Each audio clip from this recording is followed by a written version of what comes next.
Makruh bo'lgan bid'atlar bor, misol uchun. Makruh bo'lgan bid'atlar o'sha masjidlarni, madrasalarni o'ta ortiqcha sarf-xarajatlar bilan nima qilish, misol uchun naqsh nigorlar bilan bezatish va u yerdagi har xil ranglardan foydalanib insonni ibodatdan chalg'itadigan bir nimalar qilishlikni ham to'g'ri, bid'at haqiqatdan ham Payg'ambarimiz alayhissalom davrlarida bo'lmagan, lekin u ko'payib ketgani uchun bu makruhlik darajasiga yetgan. Endi muboh bo'lgan bid'atlar bor. Bular nimalar?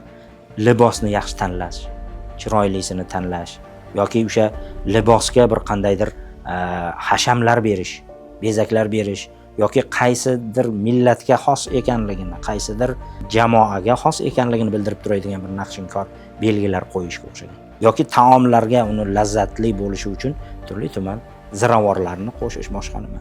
Payg'ambarimiz alayhissalomning davrlari, sahobalarning hayotiga nazar solsangiz, u paytlarda insonlarda faqat Allohning roziligi, ibodat, islomni o'rganish natijasida ko'p bunaqangi bir maishiy hayotga unchalik ham qattiq e'tibor bo'lmagan. Mana shunday narsalarni sekin-sekin paydo bo'lishi bu muboh bid'atlar deb o'rganilgan.